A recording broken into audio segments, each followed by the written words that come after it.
Women's lacrosse sophomore transfer Erika Eipp has worked her way up this season to become a key attack for the Minutewomen. Much of Erika's interest in lacrosse came from the influence of her brother Daniel, who is a senior midfielder on the lacrosse team at Harvard. I guess we started when we were about 4, when we were really young.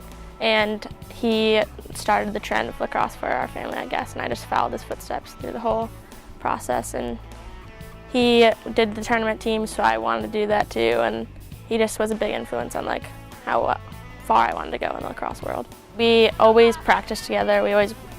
He criticized me, I criticized him.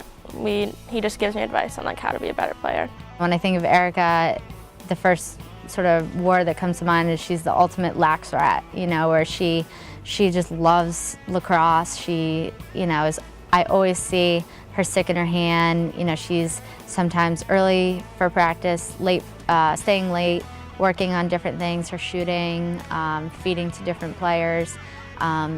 Throughout the summers and the winters, she's working with club teams and coaching, and she just loves lacrosse. Lacrosse has given Erika and her brother something to connect to.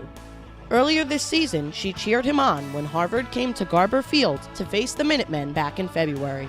Before I got into college, I went to all of his lacrosse games. I'm his #1 fan. And being able to go to his game here was great because I got to support him again. Eipp is in her first season with the Minutewomen after transferring from Louisville, and learning the new system has been an adjustment. Coming in, it was a lot different than obviously my old school, the ways they teach us how to play and stuff. But that was probably the biggest challenge. But I just had to trust the system and get through it. And all the girls helped me learn the ways of the team, what works, what doesn't. They were really supportive throughout the whole way. After being scoreless in the first 3 games, Erika's breakout game came against Boston University on February 26th, where she found the back of the net 4 times. I think, she was just playing a little timid and, really wasn't asserting herself, and then finally just saw her just start to play and really go hard and almost relax a little bit, which, is carried over now since the past 10 or so games that it's been since then. So I'm glad that she, found her groove and really, was able to contribute to our team because we've really needed her.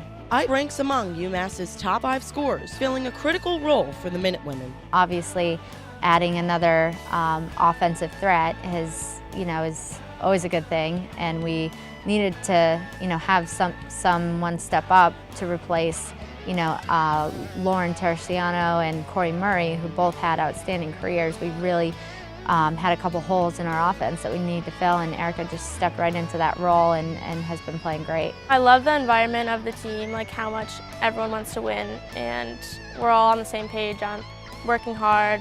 The girls, they're all great. We're all best friends. She works effectively with her teammates, including UMass's all-time leading scorer, Katie Ferris. Her and Katie had sort of known each other prior to coming here because she's originally from Syracuse. And Katie, I think, coached her during the summers. But, then she started, working well with Sam, and then it was Tanner, and now she's starting to really get comfortable with more players and finding those connections. So, I think the communication piece of things will come naturally now that she is gaining more confidence and getting a little bit more connected with everybody on the team. I definitely look to them, but they look to me to help them out too. So it's kind of vice versa. I love assisting. I love winning. My ultimate main goal is I just want to help the team out as much as I can. For UMassathletics.com, I'm Caitlin Boyer.